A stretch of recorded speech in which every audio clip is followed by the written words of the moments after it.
It didn't begin with a public announcement, it began with a quiet removal, a subtle shift inside Clarence House that only a handful of insiders were meant to notice. But when Queen Camilla's presence in a wing-long whispered to be reserved for Catherine, Princess of Wales suddenly vanished. Palace corridors filled with a tension no one could explain. Something had changed, and this time, it wasn't just protocol, it was power. Before we go deeper into what this really means for the royal family, make sure to subscribe so you don't miss a single update. What followed was not chaos, but something far more unsettling: precision. The kind of precision that suggests planning, intention, and a decision made long before anyone outside those inner walls could even sense a shift. According to whispers that slipped through carefully guarded conversations, the relocation of King Charles III's wife was executed with an urgency that left even seasoned staff unsettled. There were no gradual adjustments, no soft transitions, no visible preparation. One day she was there, anchored in a space quietly tied to influence seen the next. That presence had been erased as if it had never belonged. And yet, those who understood the deeper language of the monarchy knew this was never about furniture or floor plans. That wing carried weight. For years, it had been quietly associated with Catherine's eventual position, not through public declaration, but through subtle alignment, tradition, and expectation. It was a space that symbolized not just proximity to the monarch, but proximity to the future itself. So when Camilla was moved, it wasn't just a relocation, it was a signal. A message delivered without words, but impossible to ignore. Palace aides, usually fluent in navigating sensitive transitions, reportedly found themselves caught in an unusual silence. Instructions were clear. No leaks, no speculation, no acknowledgement. But silence, in a place built on ceremony and communication, only amplifies suspicion. Staff members, according to those familiar with internal operations, struggled to reconcile the speed of the move with the lack of explanation. Some described it as surgical, others as inevitable, but none could deny that it felt deliberate. And perhaps most striking of all was the absence of Prince William from any visible response. No statement, no gesture, no subtle reassurance. Just silence. The kind of silence that doesn't calm a situation, but deepens it. Because in a system where every movement is measured and every absence is noted, his quiet distance only raised more questions. Was this his decision? His agreement? Or something already understood long before it was executed? The whispers had been there for weeks, faint but persistent, suggesting that something behind closed doors was shifting. But now, those whispers had taken form, not in headlines or official confirmations, but in something far more powerful: the undeniable reality of change. And as those within the palace began to piece together what had happened, one truth became impossible to ignore: this was never about logistics. It was about positioning, about influence, about who stands where when the future finally arrives. But the move wasn't just about space, it was about something far more dangerous: control over a legacy that had been quietly protected for decades. Clarence House has always been more than a resident seat, is a symbol of proximity to power. A quiet battlefield where positioning speaks louder than proclamations.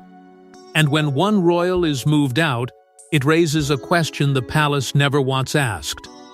Who is being moved in? For generations, this residence has existed not merely as a home, but as a carefully guarded signal within the monarchy's inner language, a place where presence reflects standing, and absence carries consequences. Long before King Charles III ascended to the throne, Clarence House had already built its reputation as a strategic stronghold, quietly shaping the narrative of succession without ever needing to announce it. Those who resided within its walls were never there by accident. Every assignment, every room, every wing carried meaning, and those meanings were understood by the few who knew how to read them.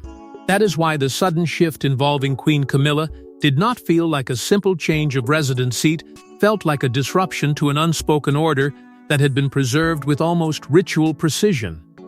For years, palace insiders had whispered about one particular wing, never officially designated, never publicly discussed, yet quietly acknowledged as a space that would one day align with Catherine, Princess of Wales, and her gradual transition into a role far greater than the one she currently holds. It was not a matter of entitlement, but of timing, of preparation, of ensuring that when the moment came, everything would already be in place. And so, when Camilla occupied that space, it was tolerated, explained away as temporary, even practical. But tolerated does not mean permanent. Beneath that surface, a quiet tension had been building, gone rooted, not in personal conflict, but in the undeniable reality that two roles were moving toward an inevitable intersection. One represented the present, shaped by adaptation and compromise. The other represented the future, defined by expectation and continuity. And within a system that prioritizes legacy above all else, those two paths were never meant to remain side by side indefinitely. Reports had already begun to surface, subtle at first, suggesting that an internal reshuffling was being considered. Not announced, not confirmed, but discussed in careful tones among those close enough to sense change before it becomes visible. According to those familiar with the situation, this was not a sudden decision, but the culmination of months of quiet planning conversations held behind closed doors, assessments made without public awareness, and a growing consensus that the current arrangement could not continue without consequence. At the same time, Prince William and Catherine were becoming increasingly central to the monarchy's public image, their presence more prominent, their roles more defined, their influence impossible to overlook. It was not a coincidence, it was alignment. A steady, deliberate positioning of the future where it needed to be, long before the transition itself is ever formally declared. And so, what appeared to be a simple relocation began to reveal itself as something far more calculated, a controlled repositioning within a structure that rarely moves without purpose. The timing, the silence, the precision of it all pointed toward a deeper recalibration, one that extended beyond a single residence and into the very framework of the monarchy's internal hierarchy. Those watching closely began to understand that this was not about removing one figure, but about making space for another. Not abruptly, not publicly, but in a way that ensures continuity without confrontation. Yet even as that understanding settled in, one question refused to fade, growing louder with every passing moment. Because if this had been planned for months, if every step had been carefully measured and executed without hesitation, then the real story was not the move itself, but the authority behind it. But what truly shocked insiders wasn't the relocation itself, it was who ordered it, and why it happened now. There was no announcement, no statement, just a command, quiet, precise, and impossible to ignore. And according to those closest to the situation, it came directly from the one man who could rewrite everything overnight. The weight of that realization did not settle immediately. It spread slowly, like a ripple through carefully controlled silence, until it reached every corner of the palace's inner structure. Because when King Charles III acts without explanation, it is never impulsive. It is deliberate, calculated, and often rooted in pressures that remain invisible to the public eye. Reports suggest that this decision, this sudden and decisive relocation, was not merely approved by him, but initiated at his instruction, carrying with it a sense of urgency that left little room for discussion, let alone resistance. Those familiar with the rhythm of royal operations described it as unusually direct. No prolonged consultations, No gradual transitions. Just a clear directive that moved from intention to execution with striking speed.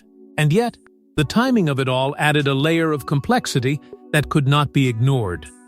Charles has, in recent months, found himself navigating not only the demands of the crown, but also the personal weight of ongoing health concerns pressures that inevitably reshape priorities. In moments like these, decisions tend to narrow, focusing less on optics and more on stability, less on comfort and more on control. Insiders quietly pointed to this as a turning point, suggesting that what might once have been delayed or softened was now being addressed with a firmness that reflected a deeper urgency. The official reasoning, as it circulated in carefully worded internal language, was framed as internal restructuring, a phrase that sounds procedural, almost routine, but within the monarchy, such wording often conceals more than it reveals. Because restructuring in this context is rarely about organization, it is about power. About deciding who stands where when the future becomes unavoidable. What made the situation even more striking was how those within the palace responded. According to individuals familiar with the inner workings, the decision was communicated not as a proposal, but as a conclusion. Final. Non-negotiable. There were no visible attempts to challenge it, no signs of delay or reconsideration. It was accepted with the kind of quiet compliance that only occurs when the authority behind it is absolute. And yet, beneath that surface acceptance, there were whispered questions that could not be voiced openly, but lingered nonetheless. Because for all its precision, the move carried an emotional weight that was impossible to dismiss. Queen Camilla, by many accounts, was not prepared for the speed at which it unfolded. There had been no gradual signaling, no extended preparation, no visible indication that such a shift was imminent. One moment, her position seemed secure within the existing arrangement. The next, it had been quietly redefined. That suddenness changed everything.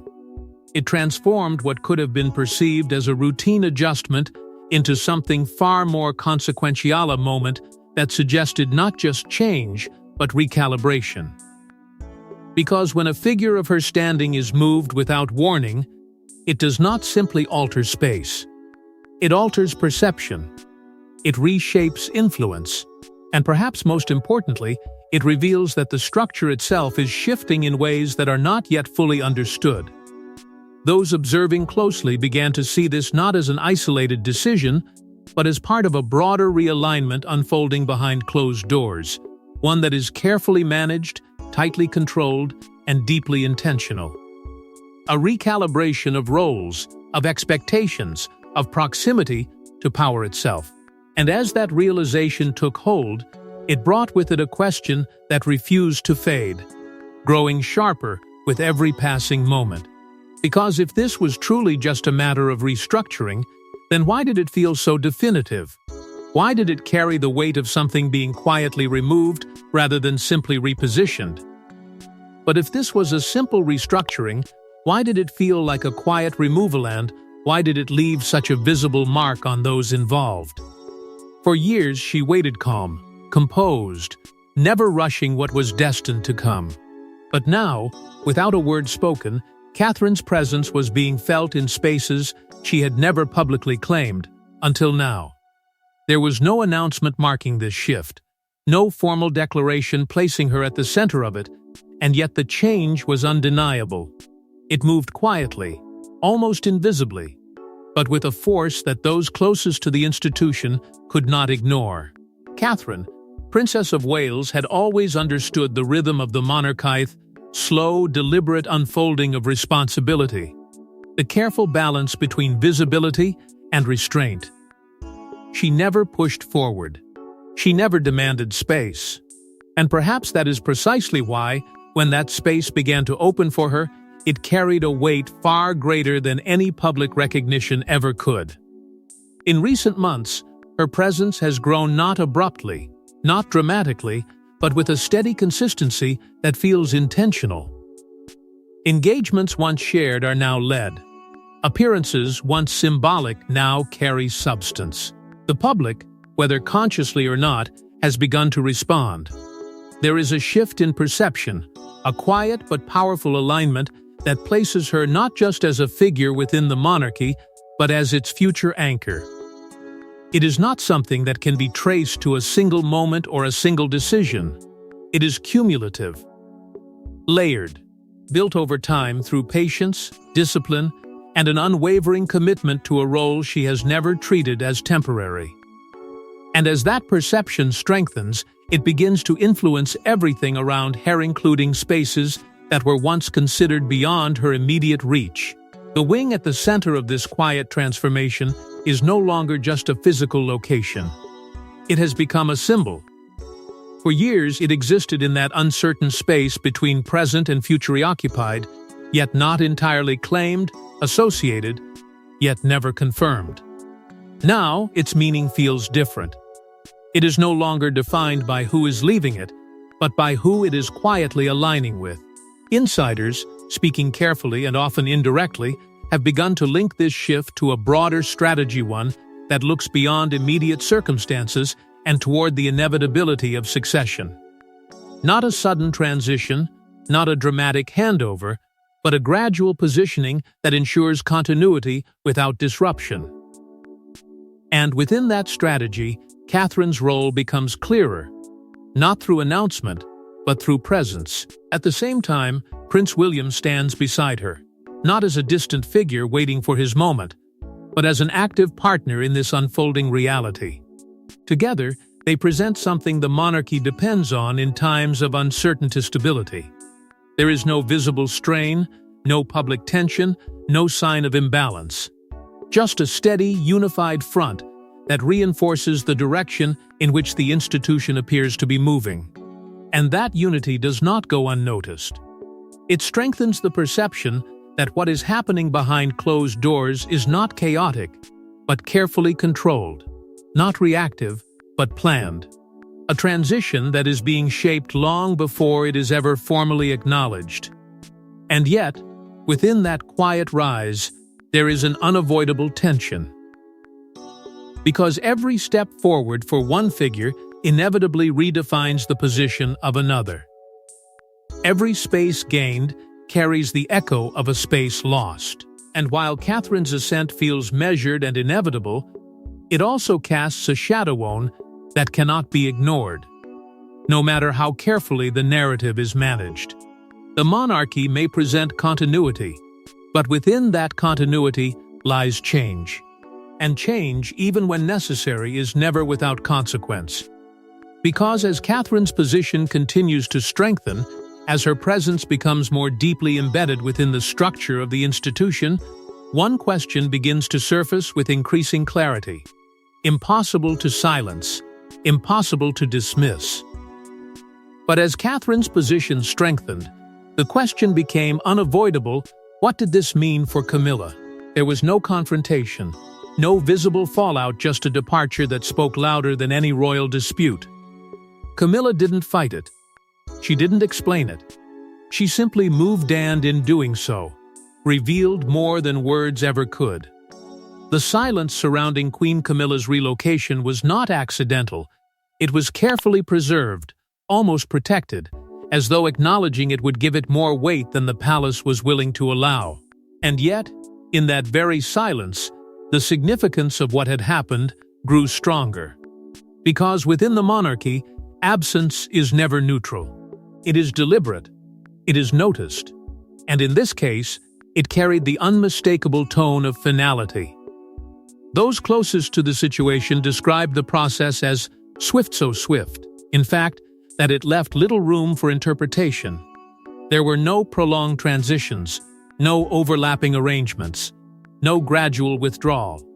One moment, her presence defined a space closely tied to influence. The next, it had been quietly removed, leaving behind a void that felt less like a change and more like a conclusion. What made the moment even more striking was the absence of resistance. There were no visible attempts to delay the move, no subtle signals of disagreement, no carefully crafted narratives to soften its impact. And for a figure of her standing, that silence spoke volumes. Because in a structure where positioning is everything, a shift of this magnitude would normally be accompanied by negotiation, by subtle recalibration, by some indication that the change was being managed rather than imposed. But here, there was none of that. According to those familiar with the internal dynamics, the decision carried a weight that made resistance not just unlikely, but almost impossible.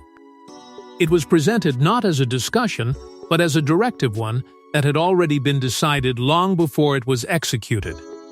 And in that context, Camilla's quiet compliance begins to take on a different meaning. It no longer appears as acceptance, but as recognition. Recognition that the structure around her had already shifted, and that pushing against it would not alter its direction. The lack of public acknowledgement only deepened the mystery. No statements were issued. No clarifications offered.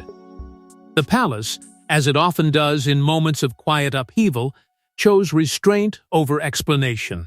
But restraint, in this case, did not calm speculation, it amplified it.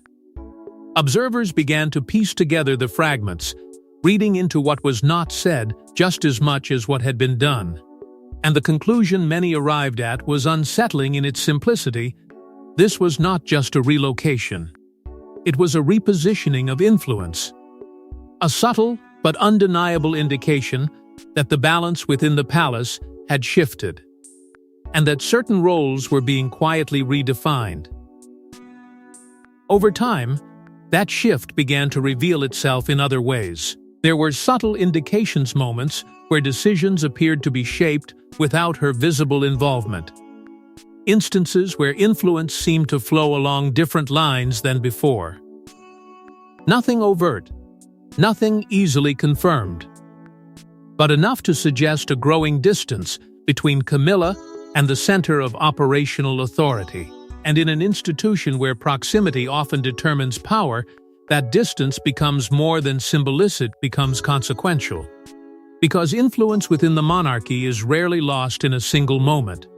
It fades, gradually, quietly. Until one day, it is no longer where it once was. And perhaps most telling of all was the absence of conflict. Not because there was none, but because it was never allowed to surface. The monarchy, by its very nature, avoids visible fractures. It absorbs tension, contains it, reshapes it into something that appears controlled and intentional. But beneath that control, there are always pressure forces that drive decisions, redefine relationships, and alter the course of those within its structure. In this case, those pressures remain largely unseen, but their impact is unmistakable. Because when a move happens this quickly, this quietly, and with such finality, it suggests that the decision was not only necessary but unavoidable. And as that realization settles in, it shifts the focus away from the individual moment and toward something much larger. Because this wasn't just about one relocation, one adjustment, or one figure stepping aside. It was about a transformation already in motion, one that is reshaping the monarchy from within, step by careful step, without ever announcing itself. But this wasn't just about one move, it was about what the monarchy was quietly becoming. Behind the silence, a recalibration was underway, one that would redefine influence, proximity, and power at the very core of the monarchy. It was not announced, not debated in public, not even acknowledged beyond the narrowest inner circle. And yet its effects were already unfolding with quiet precision. What had once appeared as isolated decisions now began to connect, forming a pattern that pointed towards something far more deliberate. The structure itself was shifting, not abruptly, but with a controlled, almost surgical intent that suggested long-term planning rather than reaction. At the center of this transformation stood Prince William and Catherine, Princess of Wales, not suddenly elevated, not forcefully placed, but steadily aligned with a future that was no longer distant. Their growing presence was not just about visibility, it was about positioning, about ensuring that when the moment of transition inevitably arrives, there is no uncertainty about where authority rests. At the same time, King Charles III appeared to be operating under a different set of priorities than before. Reports, though carefully worded and never fully confirmed, suggest that his focus has shifted toward preservation of the institution, of its stability, of its continuity in the face of pressures both personal and structural. Health concerns, while rarely discussed in detail, cast a long shadow over decision-making, shaping not only the urgency of certain moves, but also their direction. In such circumstances, the monarchy does not wait for change to become necessary, it prepares for it in advance. And that preparation often requires difficult adjustments, distancing certain roles, redefining others, and creating space where none previously existed. This is where the idea of necessary alignment begins to take hold.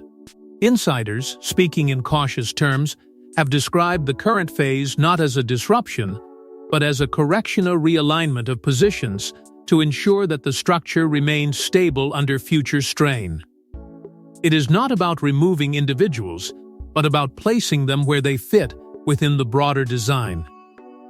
And within that design, every role must serve a purpose that extends beyond the present moment. The monarchy, after all, is not built on immediacy. It is built on endurance, on the ability to absorb change without appearing to change at all. And yet, beneath that appearance, adjustments are constantly being made, shaping the institution in ways that only become visible over time. What makes this moment particularly significant is the sense that these adjustments are not temporary. They do not carry the tone of short-term solutions or reactive measures. Instead, they feel embedded within a larger strategy, one that looks beyond the current reign and toward what comes next. A long-term restructuring, subtle but decisive, designed to ensure that when the future arrives, it does so without disruption. That continuity is everything. It is the foundation upon which the monarchy justifies its existence, the principle that guides its most critical decisions. And in times of uncertainty, that principle becomes even more important, driving choices that may seem quiet on the surface but carry profound implications beneath. As these changes continue to unfold, one truth becomes increasingly clear: this is not a moment of instability, but of control. A controlled shift, carefully managed, designed to reinforce rather than weaken the institution. The distancing of roles is not a sign of division, but of preparation. The repositioning of influence is not accidental, but intentional. And through it all, the monarchy remains what it has always sought to bestable: continuous, unbroken. Yet even within that stability, there is an undercurrent of transformation, one that cannot be ignored forever. Because as the structure settles into its new alignment, as each role finds its place within this evolving framework, a deeper question begins to emerge, one that lingers just beneath the surface of every decision, every movement, every carefully maintained silence. But even as the structure began to stabilize, one final question remained: was this the beginning of a new order? In the monarchy, nothing is accidental. Every move draws a line between what was and what must come next. And this line, once invisible, was now impossible to ignore. What had unfolded behind closed doors was no longer just a quiet adjustment or a moment of internal correction. It had become a defining signal, one that carried the weight of legacy itself. Because within this institution, change is never loud. It is measured, deliberate, and often revealed only through its consequences. And the consequence here was unmistakable. A subtle but undeniable shift toward the next generation. One that did not announce itself with ceremony, but instead emerged through absence, through repositioning, through the careful redrawing of boundaries that had long remained untouched. At the center of this evolving narrative stood Catherine, Princess of Wales, not as a figure suddenly elevated, but as one steadily solidified within the monarchy's future. Her position, once defined by patience and preparation, now carried a new kind of clarity. It was no longer about potential, it was about inevitability. The alignment of space, of presence, of quiet authority around her signaled something deeper than progression. It signaled recognition. Not through words, not through formal declarations, but through the kind of structural shifts that only occur when the institution itself begins to prepare for what lies ahead. And in doing so, it reinforced a legacy that has always been carefully preserved, passed forward not through dramatic transitions, but through controlled continuity. At the same time, this shift brought a new definition to the role of Queen Camilla. Not erased, not dismissed, but reshaped. Her position within the monarchy did not disappear, it became more clearly outlined, more distinctly placed within a structure that was quietly evolving around her. And that distinction matters. Because within the monarchy, clarity often replaces ambiguity, not through confrontation, but through adjustment. Through the gradual narrowing of influence, the careful repositioning of presence, the subtle redirection of attention. And while these changes are rarely acknowledged openly, they are deeply felt by those who understand the language of the institution. A language where proximity defines relevance, and where every shift carries meaning far beyond its immediate appearance. What makes this moment particularly powerful is how it has been received beyond the palace walls. Public perception, often slow to align with internal dynamics, has begun to reflect the same shift. There is a growing sense of certainty, a quiet acceptance of where the future is heading and who will define it. This alignment between internal action and external perception is not accidental, it is essential. Because the monarchy relies not only on its own structure, but on the belief that structure is stable, continuous, and guided by purpose. And in moments like this, that belief is reinforced not through explanation, but through consistency, through decisions that, while silent, speak with undeniable clarity. And yet, beneath that clarity lies a deeper truth. This was not a moment of conflict, but of control, not a fracture, but a refinement. The monarchy did not present division, it presented continuity. It did not expose tension, it absorbed it, reshaped it, and moved forward as if it had never existed. But that does not mean the moment was insignificant. On the contrary, it may well stand as one of those quiet turning points that only reveal their full impact with time. A moment where the past and the future briefly intersected, where roles were not challenged but redefined, where the structure itself adjusted just enough to ensure that what comes next will arrive without disruption. And as that adjustment settles into place, as the echoes of the move fade into the background of palace routine, one thing becomes clear. The message did not need to be spoken. It was understood. Because in the monarchy, silence is not the absence of communication, it is its most powerful form. And when that silence follows a shift of this magnitude, it does not leave questions unanswered. It leaves them unnecessary. And as the dust settled, the palace remained silent, but the message had already been delivered. No statement was issued, no explanation offered, just silence, the kind that only the monarchy can wield, where absence becomes the loudest declaration of all. And in that silence, something settled over the institution, something heavier than speculation, stronger than rumor, and far more enduring than any official narrative could have been. Because when the palace chooses not to speak, it is not because it has nothing to say. It is because it has already said everything through action. The decision involving King Charles III, Queen Camilla, and the quiet emergence of Catherine, Princess of Wales, into spaces once undefined, was never meant to be explained, was meant to be understood. Beyond the palace gates, the silence created a vacuum, and the world rushed to fill it. Analysts, commentators, and royal watchers searched for clarity in fragments, reading into gestures, timing, and the absence of contradiction. But no matter how closely they examined the surface, the full picture remained just out of reach. Because what had occurred was not designed for immediate comprehension.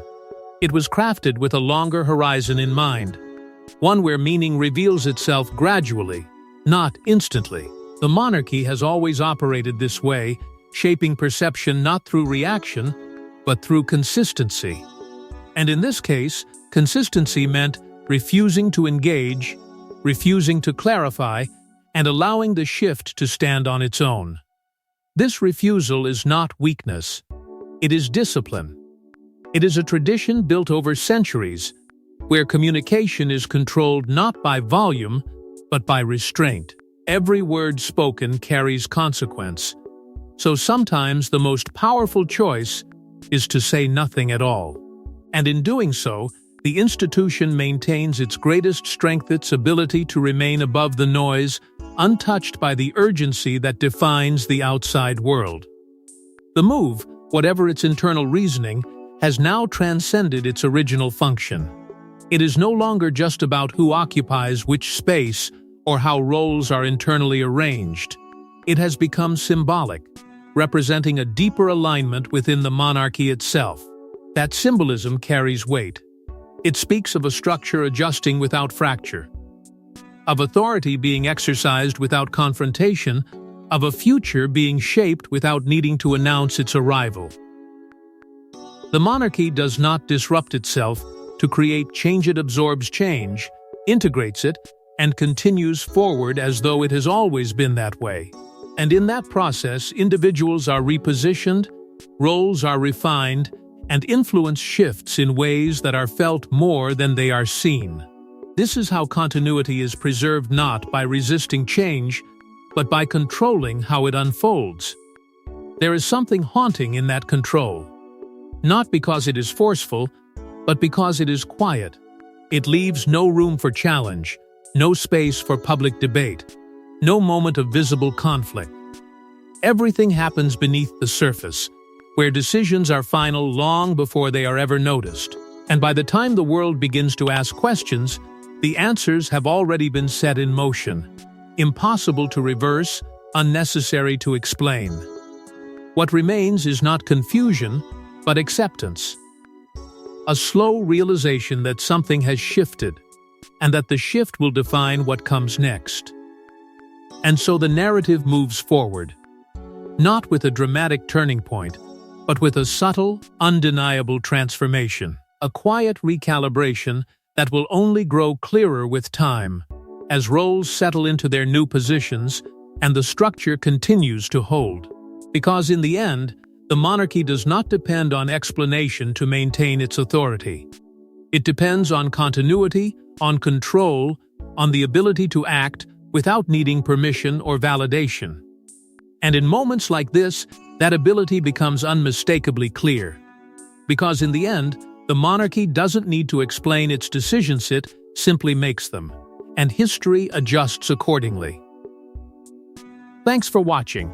Please don't forget to like and subscribe, and we will see you in next one.